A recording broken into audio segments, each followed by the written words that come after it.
The whine of the two-stroke engine was the first violation. It sliced through the morning mist that hung over the water, a high-pitched, insistent sound that didn't belong in the cathedral of silence I had paid millions for. I kept my eyes on the tip of my fishing rod, watching the gentle bob of the line where it disappeared into the dark, glassy surface of the lake. The air was cool, smelling of damp earth and pine, and for the first time in what felt like an eternity, a measure of peace had settled in my chest. The whine grew louder, closer, and I finally sighed, reeling in my line. The spell was broken. A small, aggressively modern bass boat cut through the water, leaving a V-shaped wake that rocked my simple aluminum craft. At its helm was a woman with a blonde bob haircut so rigid it looked like a helmet. Her sunglasses were large enough to obscure the top half of her face, but her mouth was set in a firm, disapproving line. She cut her engine a dozen yards from me, letting her momentum carry her closer. The sudden quiet was more jarring than the noise had been. "Excuse me," she called out. Her voice was as sharp and clipped as her haircut. "I'm going to have to ask you to move." I looked around. The lake was vast, a sprawling private body of water, covering nearly 100 acres surrounded by dense forest that was also mine. We were two tiny specks in a great green and blue wilderness. There was nowhere to move to that wasn't already here. "Is there a problem?" I asked, my voice low. "There is," she said, pushing her sunglasses up onto her head. Her eyes were a pale, challenging blue. "This is a private lake. It's for the exclusive use of the Lakeview Estates Fishing Club members. I'm Carol, the club president." She said the title as if it were a royal decree. "I don't recognize you, and I certainly don't recognize that boat. You need to leave. Now." I watched a dragonfly skim the surface near my boat, its iridescent wings a blur of motion. I had seen her and the others before, of course. I had watched them from the deck of my house, high on the hill, their boats congregating on the weekends, their laughter and shouts echoing across the water. They were part of the landscape, a minor annoyance I had tolerated for the sake of quiet coexistence. I had assumed they knew who I was. I had assumed wrong. "I'm not leaving," I said softly. A flash of irritation crossed her face. This was not the response she was accustomed to. "I don't think you understand. You're trespassing. If you don't remove your boat immediately, I'll have to call the sheriff." The threat hung in the air between us, thick and ugly. I knew what it meant. A white woman in a wealthy enclave calling the police on a black man who was somewhere he shouldn't be. I had lived that story or versions of it my entire life. The exhaustion I felt was profound, a weariness that went bone deep. I had come here to escape this very thing. "That's your prerogative," I said, my gaze steady on hers. "But you might want to save yourself the trouble." "And why is that?" she snapped. I let a beat of silence pass, allowing the lake's natural sounds to fill the space, the call of a loon, the rustle of leaves from the shore. I wanted her to listen, to truly hear the stillness she was so carelessly destroying. "Because you're the one who's trespassing," I said, my voice devoid of anger, stating a simple fact. "This is my property." She stared at me, her mouth slightly agape. The confidence in her posture seemed to deflate, replaced by a baffled confusion. "What did you say? You're the caretaker?" "No," I said. I picked up my fishing rod again, the smooth cork of the handle a familiar comfort in my hand. "My name is David Sterling. I bought the old Henderson estate last year. All of it. The house, the forest, and the lake. Every drop of water you're floating on right now. So as the owner, I'm telling you, I'm not moving." The silence that followed was of a different kind. It was heavy, stunned. Carol's face, which had been a mask of imperious authority, was now a canvas of disbelief and dawning horror. The color drained from her cheeks. Her mind was clearly scrambling, trying to reconcile the image of the man in the simple boat. A man she had dismissed and threatened with the idea of him being the wealthy, unseen owner of this entire paradise. The gears were turning, and I could almost hear them grinding. She opened her mouth, then closed it. There was nothing to say. Her authority, her entire basis for the confrontation, had evaporated into the morning mist. Without another word, she fumbled to start her engine. It sputtered once, twice, then roared back to life with an obnoxious cough of blue smoke. She spun the boat around so quickly that its wake sent a cascade of water splashing against the side of my own.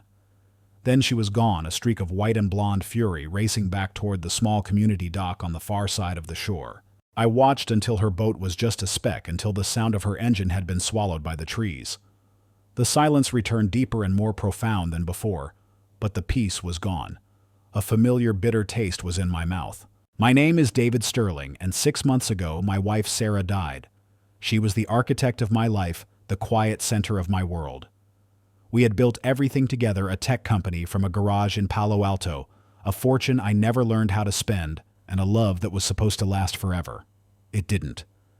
A brain aneurysm, swift and merciless, took her from me in the space of a single heartbeat. The world I was left with was gray and silent. Our sprawling home in the city became a mausoleum filled with her laughter, the scent of her perfume, a ghostly presence in every room. My work meant nothing. Money meant nothing. So I ran. I found the Henderson estate online, a forgotten property, an hour's drive from any real civilization. The photos showed an old stone house on a hill overlooking a pristine private lake, surrounded by a fortress of ancient trees. It was a place to disappear. I bought it without a second thought, paid in cash, and moved in with nothing but a few suitcases and the crushing weight of my grief. For months my life fell into a simple monastic rhythm. I woke before dawn. I drank my coffee on the massive stone deck, watching the sun rise over my lake. I would fish not for sport, but for the meditative act of it, the casting of the line, the patient waiting. I read books I'd never had time for. I walked for miles through my woods. I did everything I could to fill the deafening silence Sarah's absence had left behind. I knew there was a small community of houses, the Lakeview Estates, tucked away at the far end of the property. The previous owner, in a gesture of goodwill years ago, had granted their informal fishing club access to the lake. My lawyer had mentioned it. At the time, I didn't care. What did a few fishermen matter in the face of my all-consuming sorrow? Let them have their fish. I wanted only solitude. But as I sat there in my boat, the water now calm again, I realized my mistake. I had sought sanctuary, a place to heal, but I had only bought myself a different kind of battlefield. The confrontation with Carol was not just about a boat on a lake. It was about my right to exist in my own space, on my own terms. It was a stark reminder that no matter how much money you have, no matter how far you run, there are some people who will only ever see you as someone who doesn't belong. Sarah would have been furious. She would have stood on the shore and fought this battle for me, her voice ringing with a righteous anger I could never quite muster. But she was gone. And I, David Sterling, the quiet, grieving widower, understood that my period of silent mourning was over. Whether I wanted it or not, a war had just been declared on the placid waters of my own private lake. Sarah was the one who loved the water. I had always been a creature of the city, thriving on the hum of traffic, the grid of streets, the predictable rhythm of commerce. She was the one who saw poetry in the chaos of nature. She would drag me away from my work, from the glowing screens and endless lines of code, to the coast.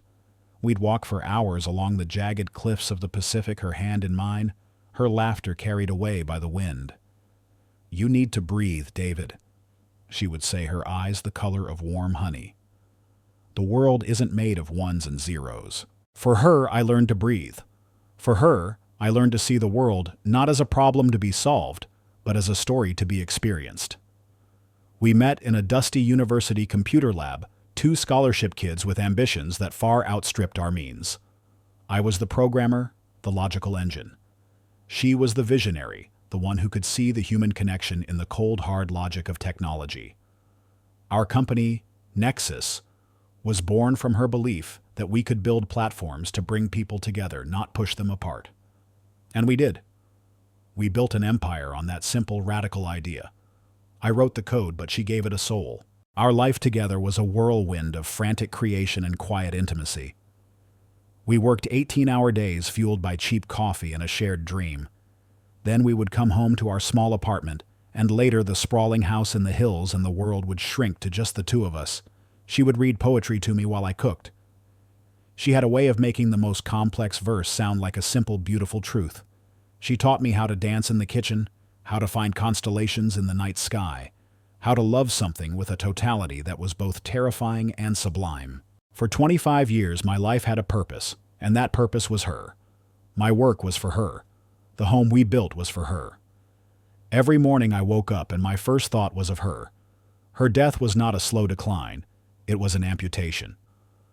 One moment she was laughing at a joke I'd made, her hand on my arm, her face illuminated by the setting sun streaming through our living room window. The next, her eyes went wide with a terrifying surprise. A small gasp escaped her lips, and she collapsed. The hours that followed are a blur of sirens, hospital lights, and the hollow clinical language of doctors. Aneurysm. Massive. Nothing anyone could have done. The words were meaningless pebbles thrown against the monolithic wall of my disbelief. I sat by her bed holding her still warm hand, waiting for her to open her eyes and tell me this was all a terrible mistake. She never did. I walked out of that hospital and into a world that had been drained of all its color and light. The house became my prison. Every corner held a ghost. Her favorite mug was still by the sink. Her half-read book was on the nightstand, a bookmark peeking out from its pages, waiting for a reader who would never return.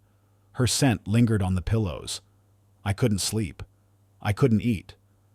I sold our company. My partner's old friends tried to reason with me, but they didn't understand. Nexus without Sarah was just a shell, a collection of algorithms without a heart. It was my past, and my past was a place I could no longer bear to live in.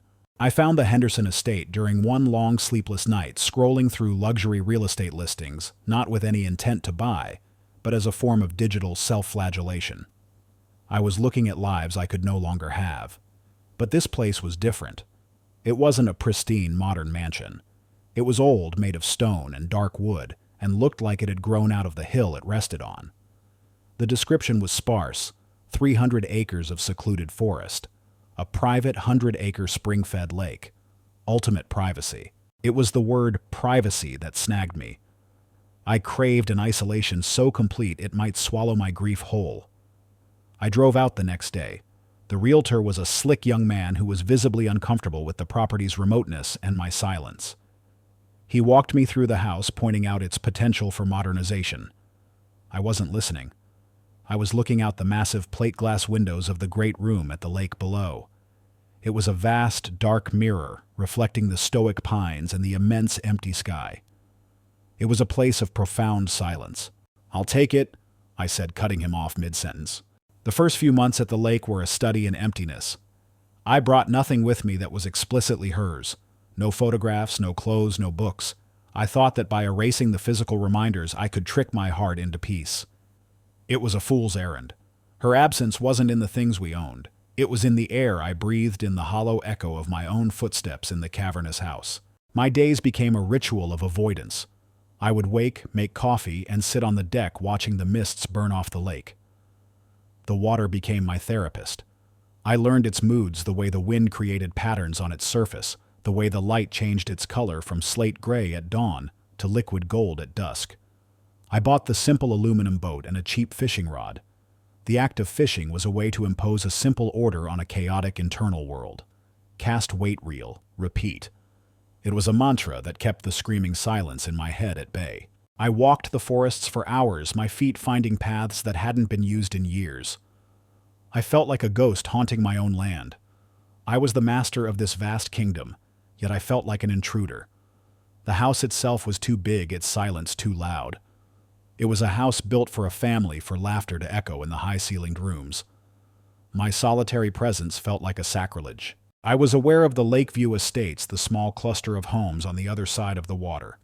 I saw them as distant, harmless satellites orbiting my world of grief. The fishing club was just a name in a legal document, a minor clause I had ignored. In my arrogance and sorrow, I had believed this land, this water, could be a shield. I believed I had bought my way out of the world and its tedious, painful obligations. Sitting in my boat after Carol had sped away, I felt the foolishness of that belief settle on me like a shroud. I had run from the city, from the memories, from the pitying looks of my friends. But I hadn't escaped anything. I had just traded one set of complications for another. The world, with all its ugliness and prejudice, had found me. It had crossed my water and knocked on the hull of my boat. Sarah would have seen this coming. She was always the practical one, the one who understood that you can't build a fortress against the human heart in all its beauty and its darkness. "You can't just hide, David," I could almost hear her whisper on the wind. "You have to live." I reeled in my line, the hook empty. The fish weren't biting, and my appetite for solitude was gone. My sanctuary had been invaded, and the silence I had so desperately sought now felt different. It was no longer a balm for my grief. It was the quiet before a storm, and for the first time in 6 months I felt something other than sorrow. It was a cold, unfamiliar flicker in the pit of my stomach. It was anger, and it felt like waking up. The encounter with Carol shattered the fragile peace I had built. My home, once a sanctuary, now felt like a watchtower. My walks through the woods were no longer meditative wanderings. They became patrols of my own borderlands. And the lake, my silent companion, now held a new and unwelcome focus. I began to watch the fishing club. From the expansive deck of my house, I had a perfect vantage point. I started using the high-powered binoculars I'd found in a dusty study, a relic from the previous owner. They brought the far side of the lake into sharp, uncomfortable focus. I learned to recognize the boats. There was Carol's aggressive white bass boat, which I now thought of as the Hornet. There was a garish, glitter-blue vessel, helmed by a loud, beefy man who often fished shirtless, his belly hanging over his shorts. There were a half-dozen others, all expensive, all equipped with more gear than seemed necessary to catch a few fish. They were a tribe with their own rituals and codes of conduct. They had their favorite spots, a cove shaded by weeping willows, a submerged rocky outcrop they called the Ledge. They would anchor their boats in small flotillas, sharing beers, their voices carrying clearly across the water in the still air. They spoke of stock prices, golf handicaps, and neighborhood gossip. They moved with an unconscious ownership, a deep-seated belief that this place belonged to them. They had been here for 20 years after all. What was a single season of my ownership against 2 decades of their tradition? For a week I simply observed an invisible landlord watching tenants who were unaware of his existence. I felt a strange detachment, like an anthropologist studying a newly discovered civilization. I saw their casual disregard for the environment they claimed to love. Beer cans were sometimes tossed overboard. Cigarette butts littered the small sandy patch near their community dock. Their noise was a constant intrusion, a stark contrast to the natural symphony of the woods I had come to cherish. My first direct interaction since the confrontation with Carol happened on a Thursday afternoon.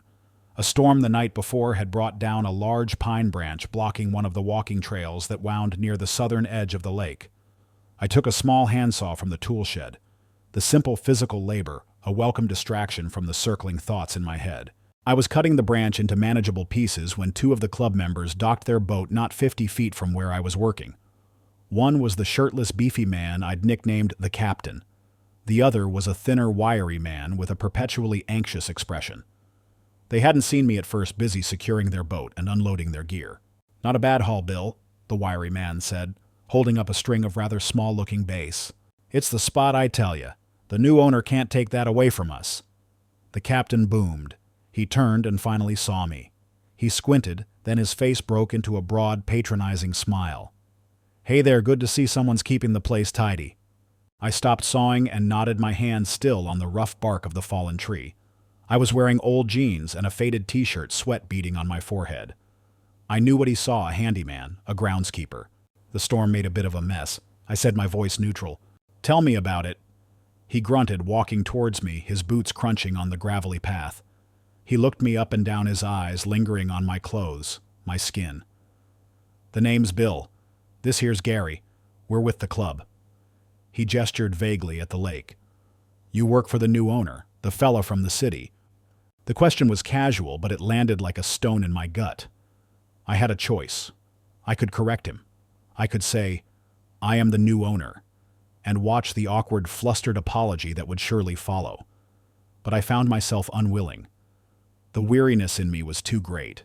The thought of the ensuing conversation, the explanations, the forced pleasantries, it was exhausting.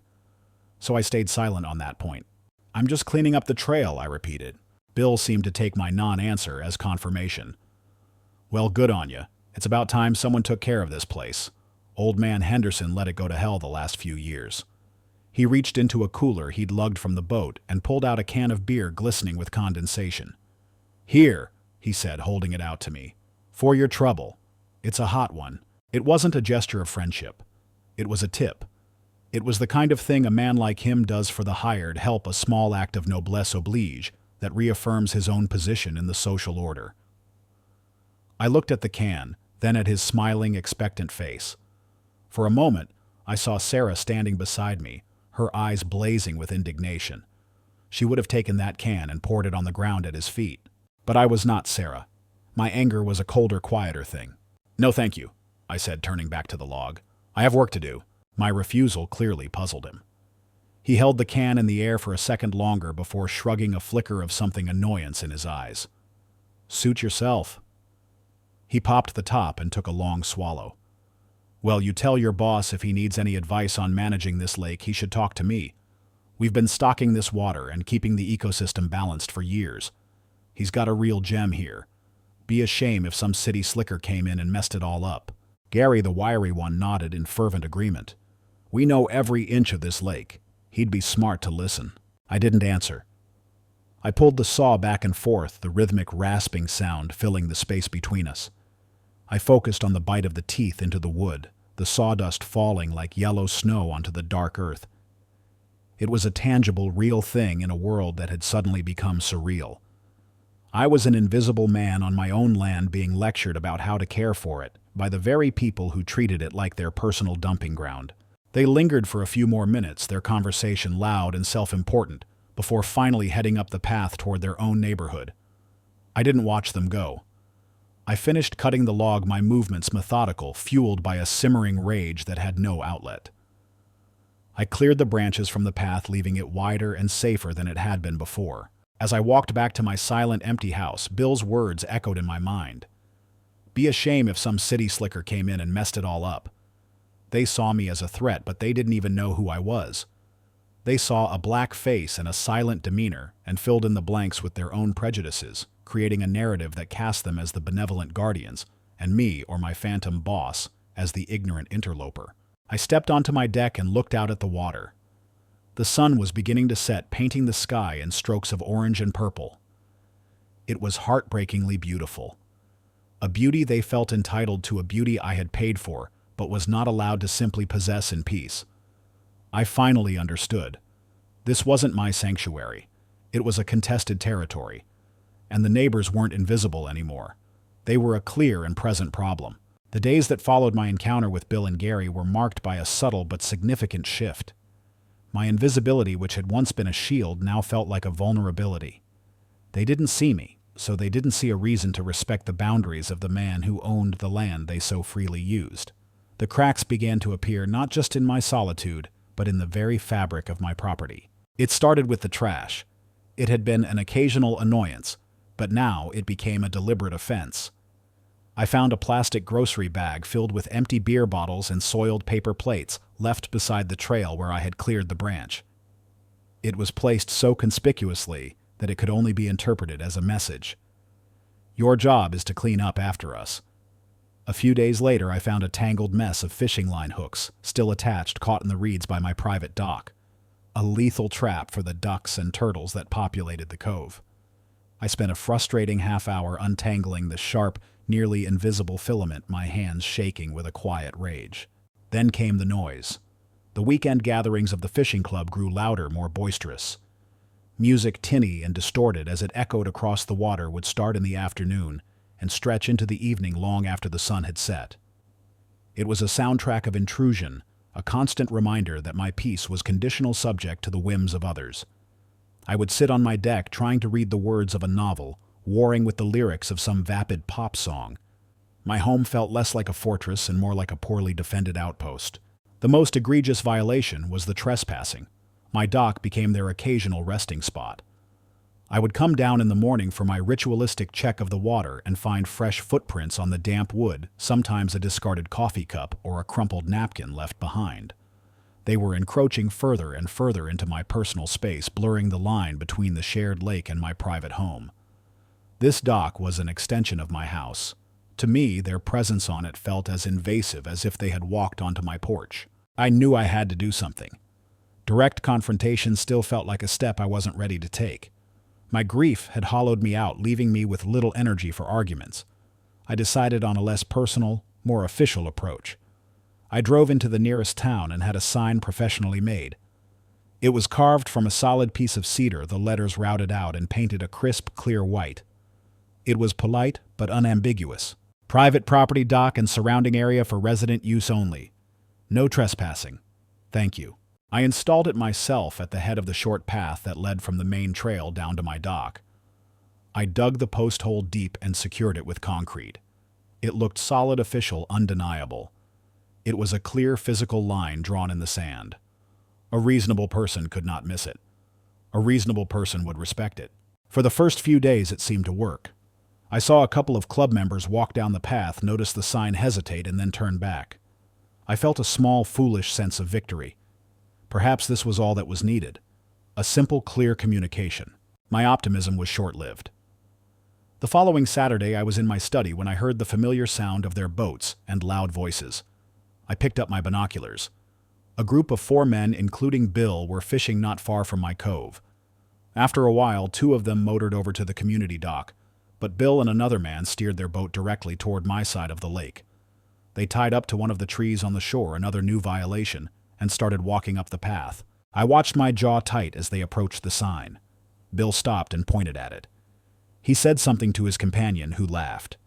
Then, without a moment's hesitation, they continued right past it and walked down to my dock. They sat on the edge, their feet dangling in the water, and cracked open beers as if my sign were nothing more than a quaint piece of local decor. The audacity of it stunned me. This was no longer passive ignorance. This was active defiance. This was a statement. They had seen my line in the sand and had deliberately stepped over it with muddy boots. I stayed in the house, watching them from behind the glass, feeling like a coward. My sanctuary had been reduced to a diorama of my own impotence. They stayed for nearly an hour before leaving, taking their empty beer cans with them this time, a small mercy that felt more like a taunt. The final crack appeared 2 days later. I went for my morning walk, and as I approached the path to the dock, I saw the sign was gone. I felt a cold knot form in my stomach. I looked around and found it tossed face down in the undergrowth a dozen feet away. One of the support posts had been kicked in, splintering the wood. Someone had ripped it from the ground I had set it in. I stood there for a long time, staring at the vandalized sign. The politeness of "thank you" seemed to mock me. I had tried to be reasonable. I had tried to be civil. I had tried to avoid conflict. And in return, I had received a message of pure, unadulterated contempt. They weren't just using my lake. They were asserting their dominance over it and over me. I pulled the sign from the bush's dirt, clinging to its carved letters. The wood was heavier now, weighted with the failure of my attempt at a peaceful resolution. The cold flicker of anger I had felt before was now a steady burning flame. They had pushed me. They had kicked down my door after I had politely asked them to stay off the porch. My grief for Sarah was a vast, quiet ocean of sorrow, but this new feeling was a rising tide of rage. It was hot and sharp and utterly clarifying. I walked back to the house carrying the broken sign like a fallen standard. The time for silent observation, for passive measures and hopeful signs was over. They had left me no choice. The war for the lake was about to begin, and I finally understood that if I wanted to keep my sanctuary, I was going to have to fight for it. I spent the next few days in a state of coiled tension. The broken sign lay in my tool shed, a silent testament to my failed attempt at diplomacy. Each morning I expected another transgression, another piece of my sanctuary to be chipped away. But the lake remained quiet during the week. The club members were, I assumed, at their jobs in the city, earning the money that afforded them their weekend arrogance. The silence was deceptive. It felt less like peace, and more like a ceasefire, a temporary lull in a battle I hadn't chosen. The storm broke on Saturday. It was a hot, cloudless afternoon, and they arrived earlier and in greater numbers than ever before.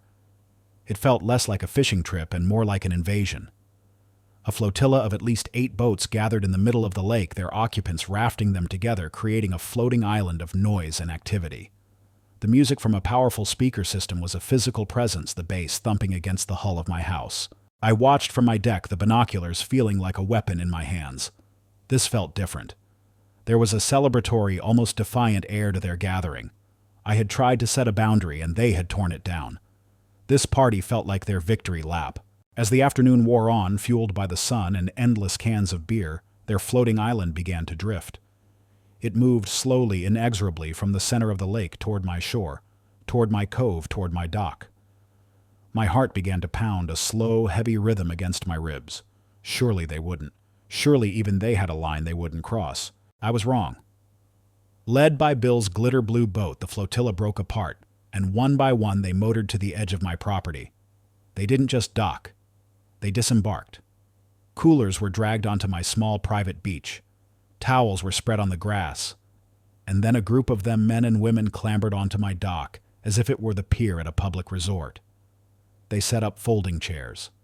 Someone's portable grill was placed perilously close to the dry wooden planks, sending up puffs of greasy smoke. I was frozen a prisoner in my own home, watching a dozen strangers colonize my front yard. My personal space, the final buffer between my home and the world, had been breached. To confront them now would be to walk into a mob. A lone black man telling a crowd of white revelers to get off his property. I could imagine the scene all too clearly. The sneers, the dismissive laughter, the inevitable escalation. So I did nothing. I just watched my anger hardening into a cold, dense stone in my stomach. The final straw, the thing that would change everything, was a child. He was a small boy, maybe 6 or 7, with a shock of red hair. He was running wild while his parents, Bill and a woman with a strained smile, were busy talking with friends. The boy, shrieking with laughter, began a game of chase with another child on the dock. I instinctively leaned forward, my knuckles white on the railing of my deck. I knew better than they did the condition of that dock. It was old. Old Man Henderson had built it decades ago, and while it was mostly sound, there were a few planks near the end I had marked for replacement. Their wood softened by years of water and ice. The boy in his frantic game ran right for that spot. I saw the plank bend under his small foot. I saw the splintering of the wood. For a heart-stopping second, his leg plunged through the gap up to his hip. His joyful shriek turned into one of pure terror. The party's loud chatter ceased, replaced by a collective gasp. Bill, his face a mask of sudden panic, lunged forward and yanked his son back from the hole. The boy was crying, his shins scraped and bleeding, but he was safe. The moment of fear quickly curdled into anger. "What the hell is this?" Bill roared, looking at the hole in the dock as if it had personally attacked his son. He wasn't looking at his own negligence, but for someone else to blame. "This place is a death trap. The owner should fix this dump. Someone could get killed." His words amplified by the sudden silence carried across the water and up the hill directly to me. They struck me with the force of a physical blow. They had trespassed on my property. They had created a dangerous environment through their carelessness. And now they were blaming me, the invisible, negligent owner, for the consequences of their own actions. The injustice of it was so profound, so absolute, it burned away the last of my hesitation. This was no longer about my peace. It was about my liability. It was about a child who could have been seriously hurt. The near accident shattered the party's festive mood. They packed up quickly, their movements clumsy and irritated, but they did not clean up. They left behind a battlefield of debris, plastic cups, greasy napkins, a half-eaten plate of potato salad buzzing with flies, and a single pathetic-looking child's water wing, its bright orange a vulgar splash of color against the natural tones of the shoreline. I didn't go down that evening. I let the mess sit there under the moonlight, a festering monument to their entitlement. I sat in my dark study all night, the anger in my gut a cold, clean fire. The grief for Sarah, the vast, shapeless fog I had been lost in, receded. In its place was a sharp, clear purpose. I was no longer a grieving husband hiding from the world. I was a property owner with a legal and moral obligation to restore order. They had given me no other choice. The next morning, I woke before dawn, my mind calm and resolved. I knew exactly what needed to be done. I dressed not in my usual fishing clothes, but in a clean collared shirt and canvas trousers. I walked down to the lake past the reeking remnants of their party and got into my boat. I didn't take a fishing rod. I motored out to the center of the lake, the water a perfect placid mirror in the early morning light. I needed this one last moment of calm to arrange my thoughts, to plan the phone calls I would make, first to my lawyer, then to the county surveyor, then to a fencing company. The time for signs was over. The time for fences had begun. It was then that I heard it. A familiar high-pitched whine slicing through the sacred morning silence. I looked up and saw it. The Hornet. Carol's boat, a white spear of arrogance, cutting a sharp wake through my calm water, heading directly for me. and I knew with a certainty that settled deep in my bones that the first step of my plan was about to happen in person. I cut my engine and waited. The battle was coming to me. I watched the Hornet slice through the water, a white scar on the lake's placid morning skin. My boat, the simple aluminum craft I'd thought of as a retreat, now felt like a command post. I was no longer a man adrift in grief. I was an owner anchored by a purpose that had been forced upon me. The mess on my shoreline, the ghost of a child's scream, the memory of a splintering plank. These were the things that filled the space where sorrow used to be. Carol cut her engine a dozen yards away, the silence rushing back in. This time I saw her not as just an imperious woman, but as an ambassador. She was the chosen representative of the tribe that had laid siege to my peace, and she had come to deliver their terms of surrender, mine, not hers. Her sunglasses, big as a welder's mask, hid her eyes, but her posture screamed authority. She was the president, the queen of this small, watery kingdom, and I was merely a peasant who had wandered into her court. "Excuse me," she called out, and the words were identical to the first time, but I heard them differently now. They were not a polite request for attention. They were a demand for fealty. "I'm going to have to ask you to move." I looked at her then, at the shore where the debris from yesterday's party was a visible stain against the greenery. I thought of the child's leg disappearing through my dock. "Move," I thought. "You want me to move?" A cold, hard resolve settled in my chest. There would be no more moving, no more retreating. "Is there a problem?" I asked. My voice was calm, but it was a different calm than before. It was not the calm of weariness. It was the calm of a high-tension wire humming with a power she could not yet perceive. "There is," she said, her tone sharp with impatience. "This is a private lake. It's for the exclusive use of the Lakeview Estates Fishing Club members. I'm Carol, the club president. You need to leave, now." She was reciting her script, the one that had worked for her 100 times before on anyone she deemed out of place.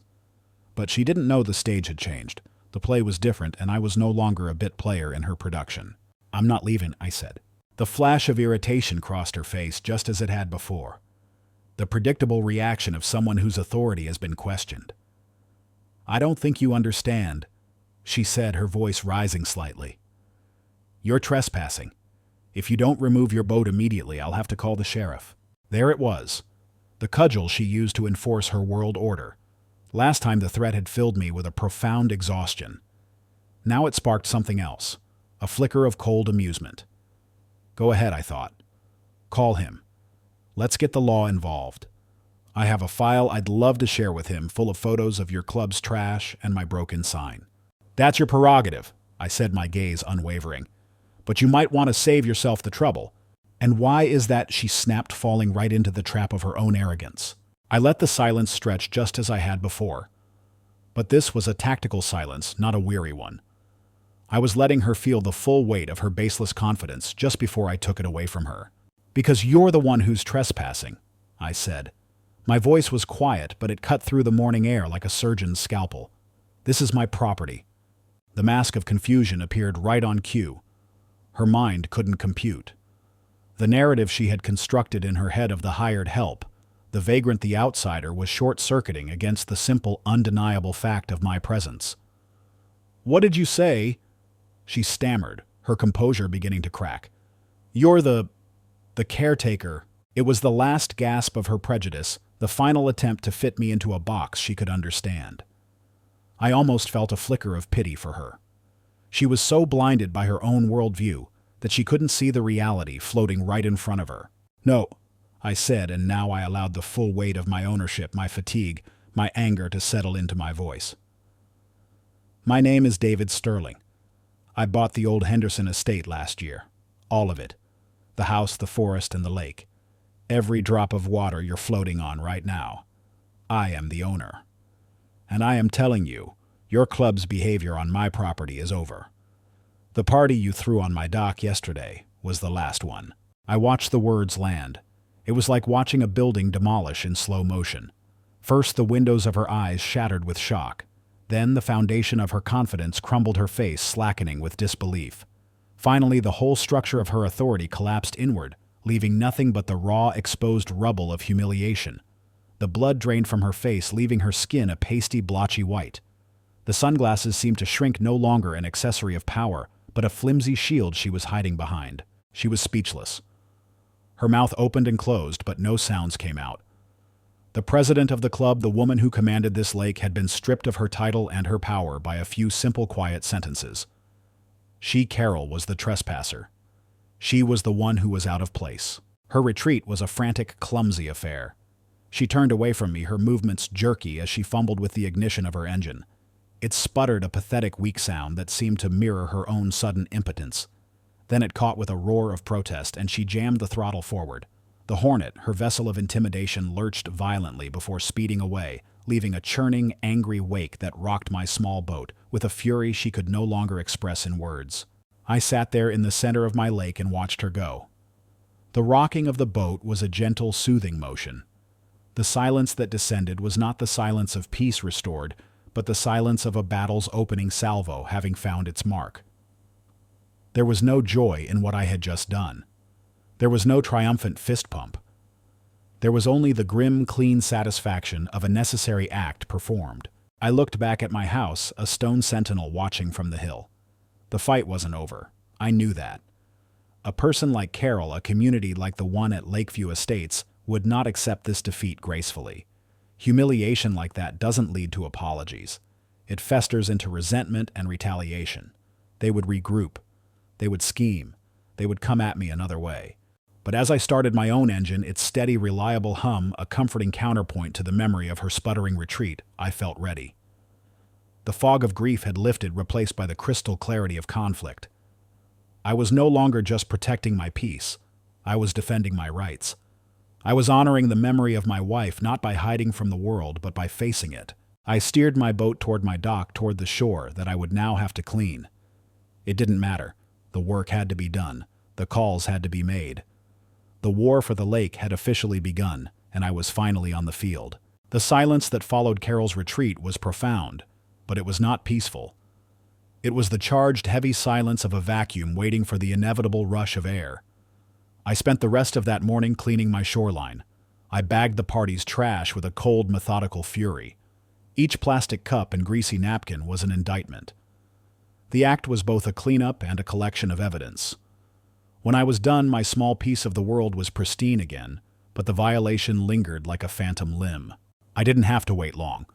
The first wave of the counterattack came that afternoon, not as a frontal assault, but as a formal bureaucratic probe. It was a phone call from a man at the county planning office. "Mr. Sterling, this is Mark O'Connell." The voice was professionally bland.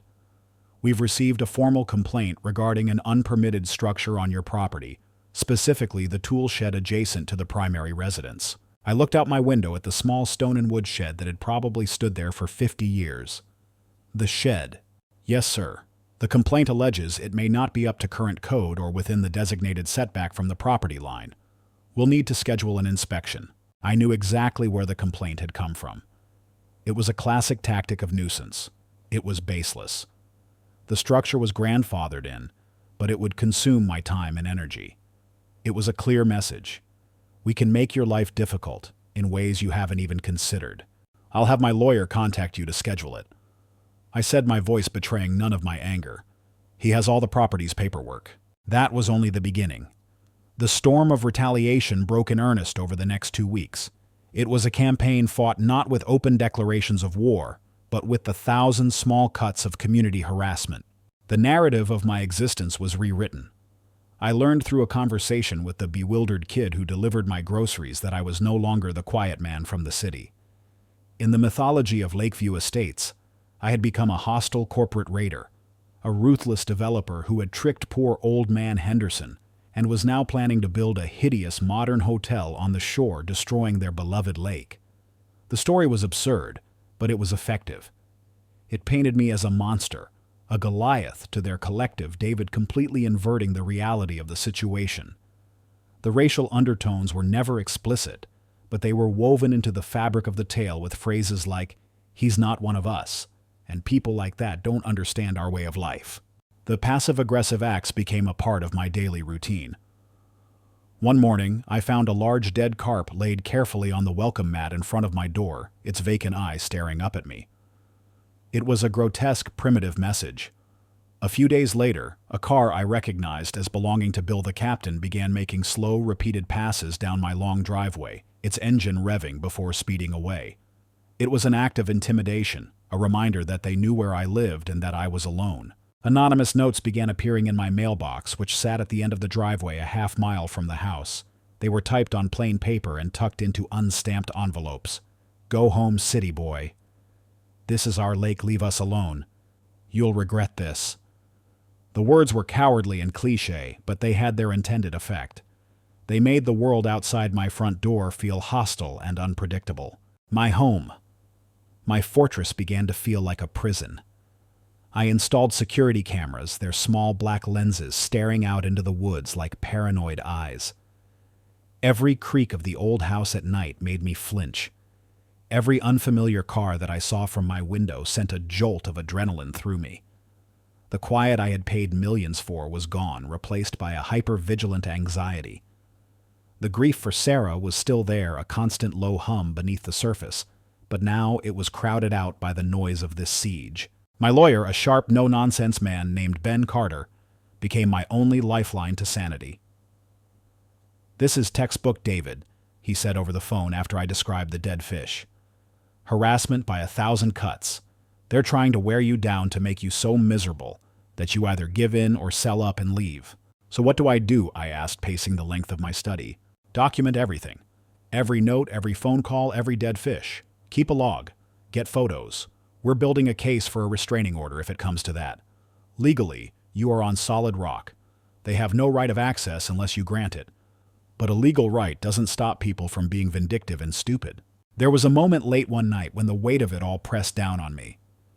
I was looking at a photo of Sarah on my laptop, a picture of us on a beach in Hawaii, her smile so bright it eclipsed the sun. The loneliness of my fight washed over me. I was utterly alone in this big, empty house surrounded by unseen enemies. The thought of selling, of just walking away and finding another more anonymous place to hide, was a powerful temptation. I could be gone in a month. Let them have their damned lake. What was it worth if it cost me my sanity? But then I looked at Sarah's face again. She had never backed down from a fight in her life, especially when it was a matter of principle. She had faced down arrogant venture capitalists, sexist board members, and corporate spies. She would have been appalled at the thought of me running. "You don't let bullies win, David?" I could hear her say, her voice full of the fierce love that had always been my anchor. "You own this land. Act like it." Her memory was not a ghost that haunted me, but a standard that I had to live up to. Running was not an option. The next morning I found the tires on my car had been slashed. All 4 of them. It was the most brazen act yet, a physical violation that crossed a new line. I stood there in the quiet morning light, looking at the flattened rubber, the air hissing slowly out of the last tire. This was their response to my silence. They mistook my lack of reaction for weakness. They believed I would eventually break. I took out my phone, my hands steady, and took several pictures from different angles. Then I called my lawyer. "Ben, I said, my voice colder and harder than I'd ever heard it before. "They slashed my tires." There was a pause on the other end. "Okay, David, I'm filing the police report now. We're moving on the restraining order." "Good," I said. "But that's not enough. I'm done being on the defensive. I'm done waiting for their next move. I want to know what it takes to build a fence." "A fence?" "A tall one," I said, looking out toward the lake. "Around the entire property line that borders Lakeview Estates. It's time to make my ownership a physical reality they can no longer ignore." The act of changing the tires felt like a turning point. As the roadside assistance technician worked in my driveway, the rhythmic sound of the lug wrench was a percussion for my new resolve. Each flattened, violated tire that was rolled away was a piece of my old passive self being discarded. The intimidation tactic had backfired spectacularly. It had not broken my spirit. It had forged it into something harder. The next day, I drove my car, now fitted with 4 brand new tires, into town. It was the first time in weeks I had left my property for any reason other than necessity. I wasn't hiding. I was heading to my lawyer's office. The drive felt different. I wasn't looking at the world through the eyes of a grieving recluse anymore. I was a man with a mission. Ben Carter's office was in a restored brick building on the town's main square. It was a world away from the gleaming glass and steel towers I was used to, But the intelligence in Ben's eyes was as sharp as any high-powered corporate attorney I had ever dealt with. He had the file I'd sent him spread across his large oak desk, the photos of the trash, the broken sign, the dead fish, the slashed tires, and my meticulous log of every incident. "This is ugly," Ben said, pushing his glasses up his nose. "But it's also a gift. They've escalated from passive-aggressive nonsense to criminal property damage. That gives us a much stronger position for the restraining order." "The order is a shield," Ben, I said, sitting opposite him. "I need a sword. I want to end this, permanently." Ben leaned back in his chair, studying me. "That means going on the offensive. You sure you're ready for that? It will get uglier before it gets better." "I'm sure," I said, my voice steady. "They've left me no other option." "All right," he said, a new energy in his voice. He pulled a thick leather-bound portfolio from a drawer. It was the complete title and history of the Henderson estate. "Let's start with the heart of the matter, their supposed right to be on your lake. The HOA's entire position is built on the idea that they have an established legal right of access." He opened the portfolio. For the next hour, we pored over decades-old documents. We examined property deeds filed with the county surveyor's maps, detailing every inch of the 300 acres and endless pages of legal jargon. My past life as a CEO spent dissecting contracts and finding loopholes came rushing back. I was no stranger to fine print. And then, we found it. Or rather, we found the lack of it. There was no formal easement recorded with the deed. There was no legally binding covenant granting access to the lake in perpetuity. There was nothing that gave the Lakeview Estates HOA any legal claim whatsoever. "So what have they been operating on for 20 years, I asked. Ben sifted through a folder of miscellaneous correspondence that had come with the sale. He pulled out a single yellowed piece of paper. It was a typewritten letter dated 1998. It was from Old Man Henderson to the then president of the fledgling fishing club. The letter was folksy and brief. It stated that he, as the owner, was happy to extend the courtesy of allowing club members to use the lake for recreational fishing, with the understanding that they would be respectful of the property. I read it twice. This is it. This is their entire legal foundation. A slow smile spread across Ben's face. This is it. This isn't a legal right, David. This is a permission slip, a personal courtesy extended from one property owner to his neighbors. It's not binding on his successors. It's not attached to the land itself. It's a handshake agreement that died the moment you signed the deed. A profound sense of clarity washed over me. The entire conflict, the harassment, the claims of tradition and rights, it was all built on a house of cards. They didn't have a legal leg to stand on. They had mistaken a gift for a right, and their entitlement had grown so large over the years that they had forgotten the distinction. "So I can revoke it," I said. "It wasn't a question." "You can revoke it, effective immediately," Ben confirmed. "You have the absolute, unequivocal right to bar them from your property." I felt like a man who had been fighting ghosts in the dark, only to have someone turn on the lights and reveal they were nothing but shadows. The anger in me didn't disappear, but it transformed.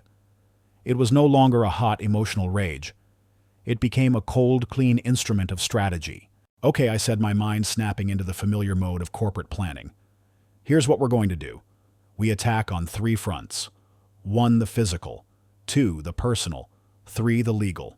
Ben leaned forward, listening intently. 1. The physical front. I began ticking the point off on my finger. We proceed with the fence. I want a surveyor out there by the end of the week to mark the property line precisely.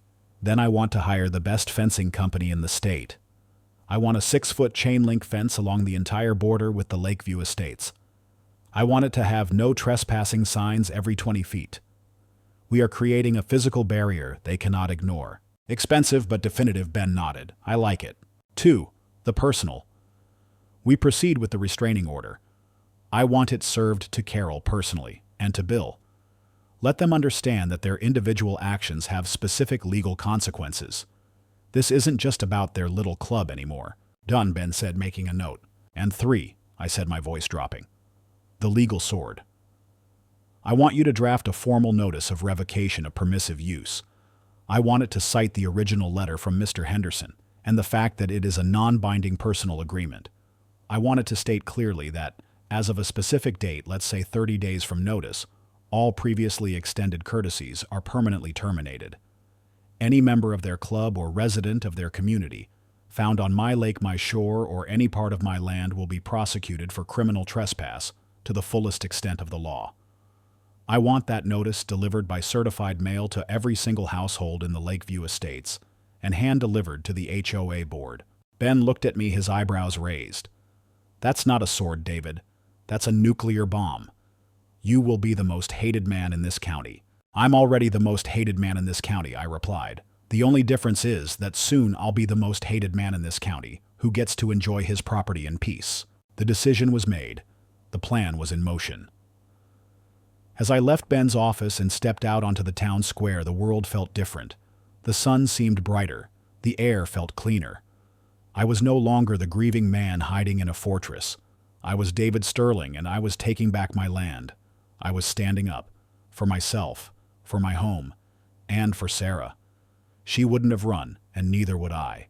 The first sign of the new reality appeared on a Tuesday morning. It came in the form of 2 men from a surveying company, their bright orange vests a stark contrast to the green of the woods. They began at the road, driving stakes into the ground, each one marked with a fluorescent pink flag. They worked their way down the long, meandering line that separated my property from the Lakeview Estates. It was a slow, methodical process, a drawing of a border that had until now been merely a suggestion on a map. The effect was immediate. I watched through my binoculars as residents came out of their houses, pointing at the flags, their postures a mixture of confusion and agitation. The abstract threat of my ownership was becoming a physical fact, a dotted pink line of demarcation. The real bombshells landed the following day. A local process server, a grim-faced man who clearly enjoyed his work, delivered the restraining orders. I watched from my deck as he handed an envelope to Carol while she was watering the petunias in her front yard. She dropped her hose, the water pooling around her feet as she tore open the envelope. Even from a distance, I could see the color drain from her face. A similar scene played out at Bill's house. He answered the door shirtless, took the papers, and for a moment looked as if he might tear them in half. Then, seeming to think better of it, he slammed the door shut. Simultaneously, the certified letters from Ben's office began arriving in mailboxes throughout the community. Each one contained the cold, legally binding notice of revocation. The permission slip, their golden ticket to my lake, was officially and irrevocably canceled. The community erupted. The low hum of their hostility became a roar of panicked fury. I could hear raised voices carrying across the water. Cars drove in and out of the neighborhood at agitated speeds. My phone rang with unknown numbers, which I ignored. They were a hive that had just been kicked, and they were swarming with impotent rage. 2 days later, a formal invitation arrived by courier. It was in summons to an emergency HOA community meeting to be held in their clubhouse. The letter was dripping with passive aggression, inviting me to address the concerns of the community and explain my recent hostile actions. "It's an ambush," I said to Ben over the phone. "Of course it is," he replied calmly. "They want to get you in a public forum, surround you, and intimidate you into backing down, which is exactly why we're going." "We are..." "Absolutely," Ben said. "They've just handed us the perfect stage to deliver our closing argument to the entire jury at once, but we do it on our terms." And so, on a hot Saturday afternoon, I found myself walking with Ben toward the Lakeview Estates clubhouse. It was a modest single-story building with a wide porch. Every parking spot was taken. The building was packed, the air inside thick with heat, hostility, and the scent of stale coffee. Every eye was on us as we entered. The murmuring ceased, replaced by a heavy, oppressive silence. It felt like walking into my own trial and execution. Carol, flanked by Bill and 2 other board members, sat at a long table at the front. She looked haggard, the mask of authority replaced by a brittle fury. She banged a small gavel on the table. "This emergency meeting of the Lakeview Estates HOA is now in session," she announced, her voice strained. "As you all know, our community is under attack by an outside party." She didn't look at me, but everyone else did. "Mr. Sterling," she said, finally fixing me with a venomous glare, "has decided to unilaterally destroy a tradition that has been the heart of this community for 20 years. He has threatened us with legal action and is attempting to seize control of our lake." A chorus of angry muttering filled the room. Ben simply placed his briefcase on the floor and stood beside me, his presence a silent shield of professionalism. Carol continued, her voice rising with emotion, listing their rights, their history, the love they had for the lake. It was a masterful performance of victimhood. When she finished, the room erupted in applause. "Mr. Sterling," Carol said, a smug look on her face, "do you have anything to say in response to these accusations? Do you have any explanation for your actions?" This was my cue. Ben had prepped me. Don't defend. State facts. Don't argue. Announce. I stood up. My heart was pounding, but my voice came out even and clear. "Thank you, Carol. I won't take up too much of your time. There seems to be a fundamental misunderstanding here, so I'm grateful for the opportunity to clarify my position for everyone at once." I paused, letting my eyes sweep across the hostile faces. First, let's be clear about the central issue. The body of water you refer to as our lake is not and has never been your lake. It is private property which I now own. For 20 years you were the beneficiaries of a gift, a kindness extended by the previous owner. You were guests. Somewhere along the way you began to mistake that gift for a right. It is not. Ben stepped forward and held up the plastic-sheathed copy of Henderson's letter. "This is the agreement your access was based on," he said, his voice projecting easily through the room. "It is a letter of permissive use. It is not a deeded easement. It is not legally binding on the new owner. As Mr. Sterling's attorney, I can assure you that his legal right to control access to his property is absolute and unassailable." A wave of shock rippled through the crowd. This was the first time most of them were hearing this cold, hard fact. I continued. "My original intention was to honor Mr. Henderson's informal arrangement. I have no interest in the politics of your community. I came here for peace and quiet." I let that hang in the air for a moment. Instead, my property was trespassed upon. My privacy was invaded. My requests for civility were met with vandalism. I looked directly at Bill. My dock was used for a party where a child was endangered due to negligence. I looked at Carol. I was threatened on my own property, and when I still didn't react, my car's tires were slashed in my own driveway. I spoke calmly, listing each transgression without emotion, as if reading from a report. With each sentence, the righteous anger in the room began to falter, replaced by a stunned, uncomfortable silence. Some people shifted in their seats, refusing to meet my eyes. "You speak of tradition," I said, my voice hardening slightly. "Let me tell you about the tradition you've shown me. It is a tradition of disrespect, of entitlement, and of criminal behavior. You did not leave me any room for compromise. Your actions forced my hand. The fence is being built. The restraining orders are in effect, and the revocation of access is permanent. This is not a negotiation. It is a statement of fact." I looked around the room one last time. My only desire was to be left alone. Since that has proven to be impossible, I will instead ensure that I am left alone by all legal means necessary. Thank you for your time. I sat down. The silence in the room was absolute. It was the silence of a defeat so total it left no room for argument. Carol sat frozen, her face a pale mask of ruin. Bill was staring at his hands on the table. The residents looked at each other, then at their board, their anger now mixed with a dawning sense of betrayal. They had been led here by their own arrogance. Ben stood up. "We have nothing further to add," he said crisply. He picked up his briefcase and we turned and walked out of the clubhouse. No one tried to stop us. We left them in the wreckage of their own, making the sound of angry, accusatory voices rising up behind us as the door swung shut. The day of reckoning was over. 2 months passed. The raw, angry wounds of the conflict began to scar over, leaving behind a landscape transformed. The most visible change was the fence. It snaked through the woods, a 6-foot-tall barrier of galvanized steel following the surveyor's pink flags precisely. It was not a beautiful thing, but it was an honest thing. It was a clear, unambiguous statement that could not be ignored or vandalized. It was the physical manifestation of peace. The lake, my lake, was silent. The roar of 2-stroke engines was gone. The thumping bass of weekend parties was gone. The shouting and laughter of people who did not belong here were gone. In their place, the old sounds returned louder and clearer than before. The cry of the loons echoed from shore to shore. The wind whispered through the pines. The gentle lapping of water against the hull of my boat was often the only sound for hours. It was a silence I had to fight a war to win, and it was more precious than I could have imagined. From my deck, I watched the slow unraveling of the Lakeview estates. The first for sale sign went up in front of Bill's house. A week later, another appeared on Carol's perfectly manicured lawn. Others followed. The community, stripped of its central unifying prize and fractured by blame and recrimination, was dissolving. I felt no triumph watching them leave. I felt only a quiet, detached sense of causality, the way one might feel watching a tide go out. They had built their house on a foundation of sand, and a single wave of truth had washed it all away. My life found a new rhythm different from the frantic, grief-stricken routine I had first established.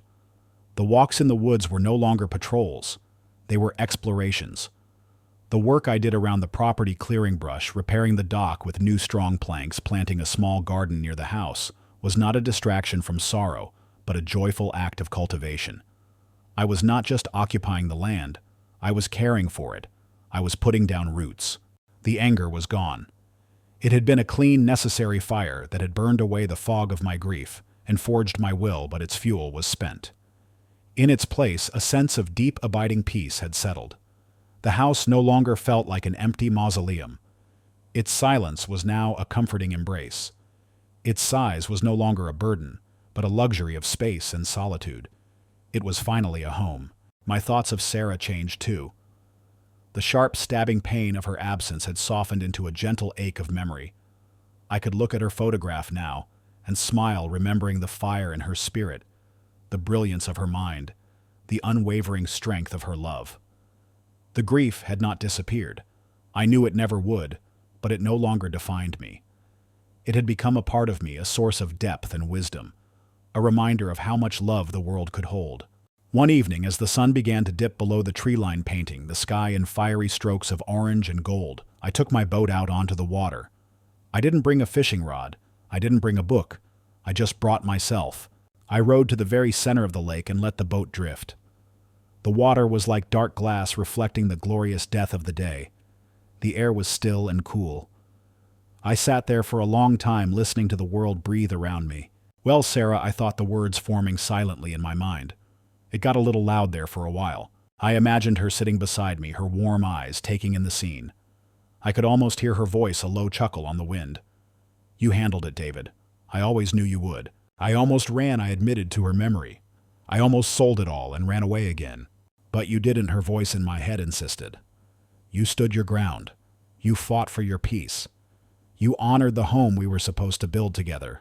A single tear traced a path down my cheek, but it was not a tear of sorrow. It was a tear of gratitude, of release. I had won more than just a property dispute. I had won back myself.